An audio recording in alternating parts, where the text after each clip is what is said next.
जंगल में तेज बारिश हो रही थी। साथ में ठंडी ठंडी हवाएं भी चल रही थी। सारे पक्षियां अपने अपने घोंसले के ऊपर छतरी लगाकर रखी थी, लेकिन सोना के पास घोंसले के अलावा कुछ नहीं था। सोना के दोनों बच्चे गुड़िया और चंदा बारिश को बहुत गौर से देख रहे थे और अपनी मम्मा से बोलती हैं, मम्मा, अब इस तेज बारिश से अब डर लगने लगा है मुझे। मम्मा कुछ करो ताकि इस तेज बारिश से बच सके। इस जंगल के सारे पक्षियों के पास घोंसले के ऊपर छतरी है, एक हमारे पास नहीं है। अगर हमारे पास होती छतरी, हम लोग भी तेज बारिश से बचे रहते हैं। हाँ मम्मा, इस तेज बारिश की वजह से अब मुझे ठंड भी लगने लगी है। अगर आज पापा जिंदा होते, हम लोगों के लिए एक पक्के का महल भी बना देते।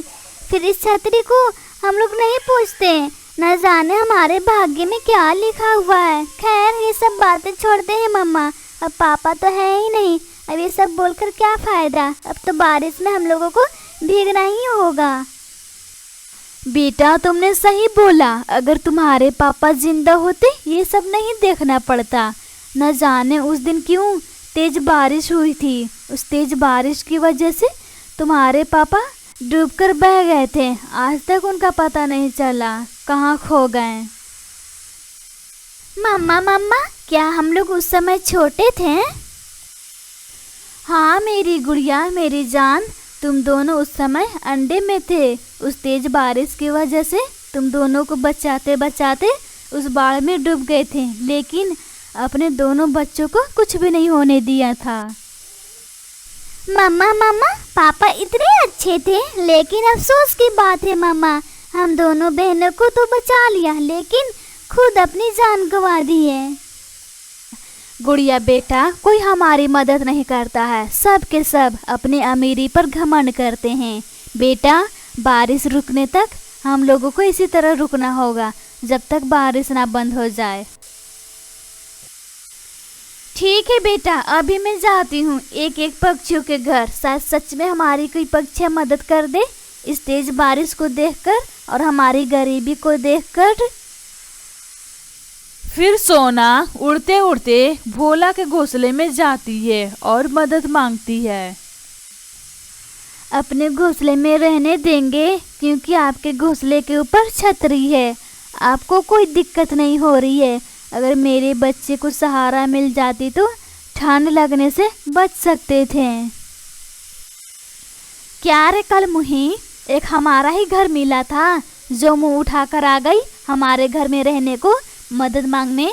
ये तुम्हारी परेशानी है, तुम समझो। चलो निकलो मेरे घोंसले से, मुझे सोकर बारिश को देखनी है। आ गई मुझे परेशान करने। अरे काली बहन, आप गुस्सा क्यों कर रही हो? अगर आपको जगह नहीं देनी है तो आप सीधा सीधी बोल सकते हो। आपको मुझे गाली देने की कोई ज़रूरत नहीं है, समझी? काली चिड़िया, मैं जा रही हूँ दूसरे पक्षी से मदद मांगने। लग रहा है मैं कितनी अमीर हूँ, वैसे मुझे गाली दे रही है। इतना भी घमंड नहीं है काली चिड़िया अपनी अमीरी पर। मैं गरीब हूँ तो क्या, लेकिन मेरा दिल बहुत बड़ा है। इतना बोलकर सोना कबूतर के पास मदद मांगने जाती है। कबूतर दीदी, क्या आप अपने घोंसले में बारिश थमने तक मुझे और मेरे बच्चों को रहने की जगह दे सकती हो? मेरे बच्चे बारिश की वजह से कांपने लगे हैं। अगर ऐसा आपने किया, मैं पूरी जिंदगी नहीं भूलूंगी। मेरी मदद कर दो कबूतर दीदी, मुझ पर एहसान कीजिए। इस बारिश में मेरे बच्चे को बचा लीजिए, बड़ी मेहरबानी। तुम कैसे सोच ली मैं तुम्हें अपने घोंसले में जगह दे दूंगी? मेरे घोंसले के ऊपर छतरी देखी नहीं, आ गई मुंह उठाकर। अगर यही खाली घोंसला मेरा होता, मुझसे बात क्या पूछने तक नहीं आती। कैसी और तुम्हारे घर का हालात कैसा है? जिसे देखो सब अपने चक्कर में रहते हैं। चलो भागो यहाँ से भिखारन, बड़ा ही मदद मांगने। अरे कबूतर दीदी, आप इतना गुस्सा क्यों कर रही हो? अगर आपको जगह नहीं देनी है तो आप मुझे बता सकती हो, लेकिन न जाने क्या क्या बोलने लगी हो आप। और हाँ, अगर आप गरीब होती और मैं अमीर होती, मैं ज़रूर आपको मदद करती। मैं सब पक्षियों की तरह नहीं हूँ। खैर, अब मैं चलती हूँ दूसरे पक्षी से मदद मांगने। मुझे लगा आप मेरी और मेरे बच्चे को। फिर इतना बोलकर सोना मीठी रानी के पास मदद मांगने जाती है। मीठी रानी, क्या तुम अपने घोंसले में मुझे बारिश रुकने तक रहने की जगह दोगी? हमारे बच्चे ठंड से कांपने लगे हैं। अगर थोड़ी सी जगह दे दोगी तो तुम्हारी बहुत मेहरबानी होगी। मुझ पर रहम करो और हमारे बच्चे पर। क्या कहा चिड़िया? मेरे सुंदर छतरी को देखकर आ गई मदद के लिए? ये सब पहले सोचना चाहिए था ना। बारिश से पहले तुमने अपना घोंसला क्यों नहीं बनाया और छतरी क्यों नहीं खरीदी? चली जाओ यहाँ से, मैं नहीं दूंगी रहने की जगह। आलसी चिड़िया आ गई मुंह उठा करके मदद मांगने। अरे मीठी रानी, अगर जगह नहीं देनी है तो मना कर सकती हो। इतना सुनाने की क्या जरूरत पड़ गई? फालतू में मैं जा रही हूँ उल्लू रानी से मदद मांगने। इतना बोलकर चिड़िया उल्लू रानी के पास चली जाती है। उल्लू रानी, क्या आप अपने घोंसले में बारिश रुकने तक जगह दोगी? हमारे दोनों बच्चे बारिश में कब से भीग रहे हैं। अगर बारिश रुकने तक थोड़ी सी जगह दे दोगी तो तुम्हारी बहुत मेहरबानी होगी उल्लू रानी। हाँ चिड़िया, क्यों नहीं, हम सब पक्षियों की हक है। अगर कोई दूसरे पक्षी मुसीबत में है तो हमें उन लोगों को मदद करनी चाहिए। उल्लू रानी, तुम बहुत अच्छी हो। हमें मदद करने के लिए शुक्रिया। इस जंगल के किसी भी पक्षी ने मदद नहीं किया हमारी। हाँ चिड़िया, इस जंगल की सारी पक्षियाँ अपने आप से मतलब रखती हैं। खैर, जल्दी जाओ, अपने बच्चे को लेकर आओ, वरना उन्हें ठंड लग जाएगी। हाँ उल्लू रानी, अभी जाती हूँ और अपने बच्चे को लेकर आती हूँ। चिड़िया बारिश में भीगते भीगते अपने घोंसले में वापस आती है, लेकिन चिड़िया बारिश में बहुत ज्यादा भीग चुकी थी, क्योंकि पक्षियों से इधर उधर जाकर अपने बच्चों के लिए मदद मांग रही थी। फिर उसे तेज बुखार हो गई। मम्मा, आपको तो बहुत तेज बुखार हो गई। मम्मा, आप जल्द से जल्द डॉक्टर के पास चलें। नहीं गुड़िया मेरी जान, मैं डॉक्टर के पास नहीं जाऊंगी। अब हमसे उड़ा नहीं जा रहा है। लेकिन मम्मा, अगर आप डॉक्टर के पास नहीं जाओगी तो फिर आपका बुखार कैसे ठीक होगा? मम्मा, एक काम करो, आप मेरी पीठ पर बैठ जाओ, मैं आपको डॉक्टर के पास ले चलती हूँ। नहीं गुड़िया मेरी जान, अब मेरे पास समय नहीं है डॉक्टर के पास जाने का, क्योंकि अब बुखार दिमाग में आ गया है। और हाँ, अगर मैं ना रहूँ तो तुम दोनों बहनें अच्छे से रहना। इतना बोलकर चिड़िया अपनी आंखें बंद कर लेती है। मम्मा, आप अपनी आंखें बंद कर ली। मुझे बहुत अफसोस हो रहा है मम्मा, मैं आपके लिए कुछ नहीं कर पाई। अब हम दोनों कहाँ जाएंगे? यहाँ तो सब अपनी अपनी जिंदगी में बिजी है। अगर आप जिंदा होती, हम लोगों को अच्छे से देखभाल करती, लेकिन ईश्वर को ये सब मंजूर नहीं था। आप हमारे साथ रहें। गुड़िया बातें कर रहे थे, इधर उल्लू रानी इंतजार कर रही थी चिड़िया की। ये चिड़िया क्यों नहीं आई? न जाने कहाँ रह गई। उसे तो अब तक आ जाना चाहिए था। एक काम करती हूँ, मैं जाती हूँ उसके घर, पता लगाती हूँ कहाँ है अब तक। फिर उल्लू रानी चिड़िया के घर जाती है। उल्लू रानी देखती है चिड़िया मर चुकी है। बच्चों, मैं सहारा बनूंगी तुम दोनों का। अगर तुम्हारी माँ नहीं है तो क्या हुआ, मैं बनूंगी तुम्हारी माँ। चलो बच्चों मेरे घर, वरना इस तेज बारिश में तुम सब बीमार पड़ जाओगे। ठीक है उल्लू माँ, चलो। फिर गुड़िया और चंदा उल्लू रानी के साथ चली जाती है। सोना और मीठी रानी दोनों भोजन की तलाश में उड़ी जा रही थीं। वे दोनों उड़ते उड़ते दूर जंगल में चली जाती हैं। तभी अचानक से जमीन पर कुछ गेहूं के फलियां दिखाई देती हैं। वे दोनों तुरंत उस गेहूं के फलियां पर जाती हैं। ईश्वर का लाख लाख शुक्र है, भोजन मिल गया, वरना मेरे बच्चे तो भूखे ही रह जाते। मीठी रानी, जल्दी से इस भोजन को लेकर चलो, बच्चे भूखे हैं। सोना, बच्चे तुम्हारे तो भूखे ही रहेंगे, ये गेहूं के फलियां मैं लेकर जाऊंगी घर। इतना बोलकर मीठी रानी गेहूं के कुछ दाने झट से उठाकर चल पड़ती है। मीठी रानी थोड़ी देर और उड़ती है, तभी एक पेड़ के टहनी पर एक बूढ़ी कबूतर बैठी थी। मीठी रानी को देखकर बूढ़ी कबूतर आवाज लगाती है, बेटा बेटा मेरी मदद कर दो, मैं कब से इस पेड़ पर फंसी हूँ।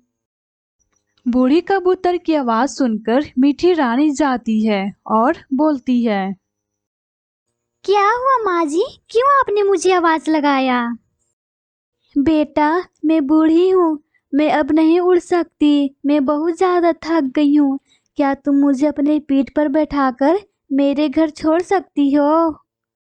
अरे बुढ़िया, मैंने सोचा तुम मुझे कुछ देने वाली हो, जैसे कि 1 किलो सोना चांदी, लेकिन तुम तो मुझसे काम करवाना चाहती हो। और हाँ, मेरा समय बर्बाद करके तुमने अच्छा नहीं किया। अगली बार मिलोगे तो मुझे आवाज नहीं लगाना, समझी। इस बार मैं तुम्हें माफ कर रही हूँ, लेकिन अगली बार नहीं छोड़ूंगी। इतना बोलकर मीठी रानी अपने घर के लिए चल पड़ती है। अब मैं कैसे घर जाऊंगी, मैं तो बहुत ज़्यादा थक गई हूँ। ये तोती तो बहुत ज़्यादा घमंड में थी, न जाने इसे क्या मिल गया था।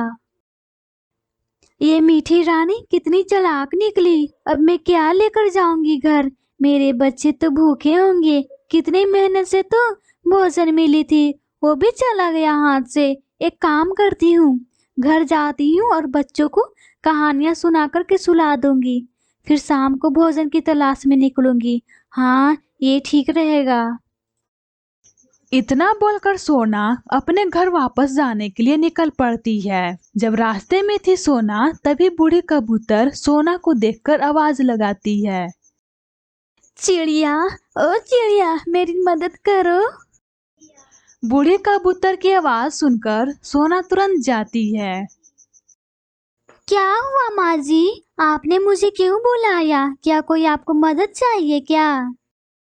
हाँ बेटा, मैं बूढ़ी हो गई हूँ, मुझ में इतनी हिम्मत नहीं है मैं उड़कर अपने घर तक जाऊँ। बेटा एक काम कर दो, मुझे अपने घर तक अपनी पीठ पर बैठाकर मुझे घर वापस पहुँचा दो।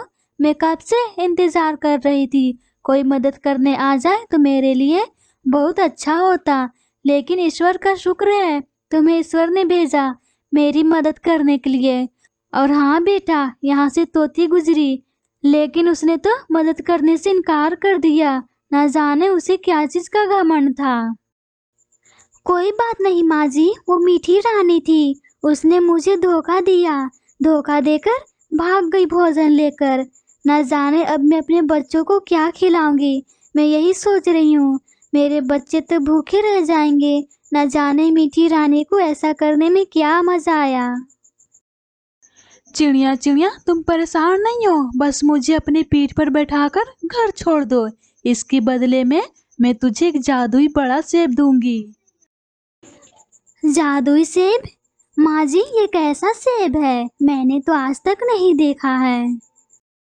बेटा मुझे घर तो छोड़ दो।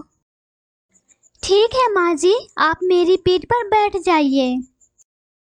बूढ़ी कबूतर सोना के पीठ पर बैठ जाती है और उड़ते उड़ते बूढ़ी कबूतर को घर पहुंचा देती है। फिर बूढ़ी कबूतर का घर एक जादुई सेब के पेड़ पर था। ये सब देखकर सोना बोलती है, माँ जी इस पेड़ में कितने बड़े बड़े सेब लगे हैं, माँ जी क्या ये सब जादुई सेब हैं?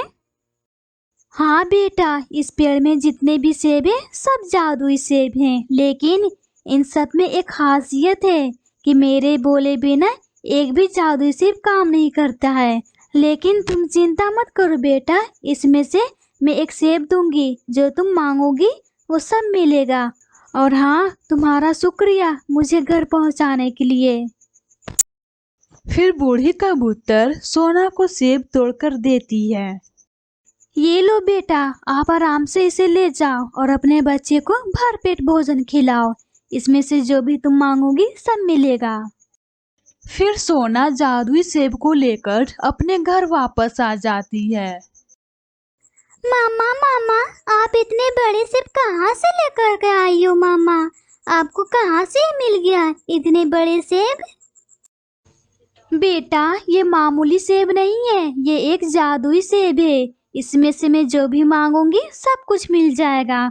और हाँ, इस जादुई सेब में एक खासियत है, मैं बोलूंगी तभी इसमें से कुछ भी निकलेगा, वरना नहीं निकलेगा।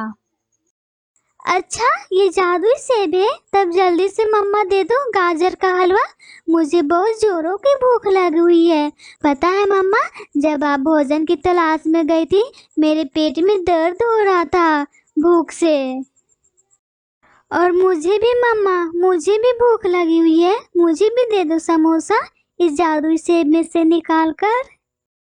फिर चिड़िया जादुई सेब में से गाजर का हलवा और समोसे निकाल करके देती है। जादुई सेब, मेरे बच्चों के लिए गाजर का हलवा और समोसा दे दो। फिर जादुई सेब में से समोसा और गाजर का हलवा निकल जाता है। फिर बच्चे भोजन खाने लगते हैं। फिर रात हो जाती है। मम्मा मम्मा, क्या हम लोगों को पूरी जिंदगी इस जादुई सेब में से भोजन मिलता रहेगा? अगर ऐसा रहा मम्मा, तब तो हम लोगों की जिंदगी आसानी हो जाएगी। हाँ मेरी गुड़िया, हम लोगों को पूरी जिंदगी इस जादुई सेब में से भोजन मिलते रहेगा। खैर, ये सब बातें छोड़ते हैं, रात हो गई है, चलो अब सो जाते हैं। मम्मा मम्मा, सुबह होते ही जंगल की सैर करने चलना है। जंगल की सैर करने में बहुत अच्छा लगता है। ठीक है मेरा बच्चा, सुबह होते ही जंगल की सैर करने चलते हैं। अभी हम सब सो जाते हैं। फिर सोना अपने बच्चों के साथ में सो जाती है। फिर थोड़ी देर बाद सुबह हो जाती है। तभी उधर से मीठी रानी आती है। सोना, चलो भोजन ढूंढने। मीठी रानी, अब मुझे भोजन ढूंढने की कोई जरूरत नहीं है, समझी? और हाँ, तुमने उस बूढ़ी माँ जी की मदद नहीं की थी जब मैं रास्ते से गुजर रही थी। उस बूढ़ी माँ ने मुझे आवाज़ लगाया था। उसने मुझे एक जादुई सेब दी है जिससे मैं भोजन आसानी से निकाल सकूं। और हाँ, तुम यहाँ से चली जाओ, मुझे नहीं जाना है तुम्हारे साथ भोजन ढूंढने। हाँ हाँ, जा रही हूँ। इतना गुस्सा क्यों कर रही हो? जैसे लग रहा है मैं तुम्हारा कुछ ले ली हूँ। इतना बोलकर मीठी रानी अपने घर जाती है और अपने पति मिठू तोता को सारी बात बताती है। मिठू जी, मैं बर्बाद हो गई हूँ, लुट गई हूँ। अगर कल मैंने उस बूढ़े कबूतर की मदद कर देती तो उस चिड़िया की जगह मुझे मिला होता जादुई सेब। मिठू जी, अब मैं क्या करूँ? मुझे भोजन ढूंढने में बहुत मुश्किल होती है। कितने जंगल जाकर के घूमती हूँ, तब जाकर थोड़ी भोजन मिलती है। मिठू जी, अब मैं क्या करूँ? अरे पगली, इतना रो क्यों रही हो? अगर उस चिड़िया के पास जादुई सेब है तो क्या हुआ? अभी जाकर चुरा कर लाता हूँ। फिर हम दोनों पूरी जिंदगी मजे से बैठ करके भोजन खाएंगे। तब ठीक है, चलिए मिठू जी उस चिड़िया के घर। और वैसे भी चिड़िया अभी जंगल की सैर करने गई है अपने बच्चों के साथ। फिर मीठी रानी और मिठू तोता दोनों चिड़िया के घर जादुई सेब चुराने चले जाते हैं और चुराकर अपने घर वापस आ जाते हैं। मिठू जी, इस जादुई सेब में से गाजर का हलवा मांगिए। मुझे गाजर का हलवा बहुत ज्यादा पसंद है। ठीक है मेरी पत्नी, अभी मांगता हूँ इस जादुई सेब से गाजर का हलवा। जादुई सेब, जादुई सेब, मेरी पत्नी को गाजर का हलवा पसंद है। जल्दी से गाजर का हलवा दे दो। गाजर का हलवा दो, मेरी पत्नी को चाहिए। तुम्हें सुनाई नहीं देता? जादुई सेब। हाँ जादुई सेब, गाजर का हलवा दो, मुझे गाजर का हलवा खानी है। अरे मिठू जी, ये तो सुन ही नहीं रहा है, ये कैसा जादुई सेब है? इधर सोना अपने बच्चों के साथ जंगल की सैर करके वापस अपने घर आती है तो देखती है सोना की जादुई सेब गायब है। मम्मा मम्मा, अब हम लोग कहाँ जाएंगे जादुई सेब को ढूंढने? हमारे घर किसी ने आकर चुरा कर ले गया है। अब क्या करेंगे मम्मा? बेटा गुड़िया, तुम चिंता मत करो, सब ठीक हो जाएगा। जहाँ भी होगा हमारा सेब मुझे पुकारने पर आ जाएगा और साथ में उस चोर को भी लेकर आ जाएगा। अच्छा मम्मा, ऐसा है तब उस चोर को बुलाओ, मैं भी देखना चाहती हूँ कौन चोर है। अभी बुलाती हूँ अपने जादुई सेब को। जादुई सेब, जादुई सेब, जहाँ भी हो आप मेरे पास आ जाओ। और हाँ जादुई सेब, उस चोर को भी अपने साथ लेकर के आओ, मैं भी देखना चाहती हूँ तुम्हें कौन चुरा कर ले गया है। फिर क्या, सोना की बात सुनकर जादुई सेब उस चोर को साथ में पकड़कर लेकर आता है। फिर सोना के सामने सारा सच आ जाता है। ये देखकर सोना गुस्से से बोलती है, मुझे मालूम था मीठी रानी, तुम दोनों ही ने मेरा जादुई सेब चुराया होगा, लेकिन ये नहीं मालूम था तुम इतनी गिरी हुई निकलोगी। अभी मैं तुम दोनों को महाराज गंगाधर तोते के पास लेकर जाऊंगी, वही तुम दोनों को सबक सिखाएंगे। बहुत चोरियां तुम दोनों ने कर लिया है। चिड़िया, मुझे माफ कर दो। महाराज गंगाधर के पास मुझे मत लेकर जाओ। अब मैं कभी भी नहीं चोरी करूंगी, मुझे माफ कर दो। हाँ चिड़िया, मुझे माफ कर दो। हम दोनों को मत भेजो महाराज गंगाधर के पास। और हाँ, अगर इस बार हम दोनों में से कोई भी चोरियां की, हम दोनों को इस बार नहीं छोड़ना। मैं तुमसे भीख मांगती हूँ, हम दोनों को इस बार माफ कर दो चिड़िया, माफ कर दो। अब से ऐसा गलती बिल्कुल भी नहीं होगा। अच्छा अच्छा ठीक है, लेकिन अगली बार चोरियां मत करना, वरना इस बार मैं नहीं छोड़ूंगी। और हाँ, इस जंगल को छोड़कर हमेशा हमेशा के लिए तुम दोनों चले जाओ मेरी नजरों से, कभी भी सामने मत दिखाई देना। हाँ चिड़िया, हम दोनों चले जाएंगे इस जंगल को छोड़कर हमेशा हमेशा के लिए। फिर क्या, मीठी रानी और मीठू तोता दोनों इस जंगल को छोड़कर हमेशा हमेशा के लिए चले जाते हैं। और इधर चिड़िया अपने बच्चों के साथ खुशी खुशी से अपने जादुई सेब के साथ रहने लगती है।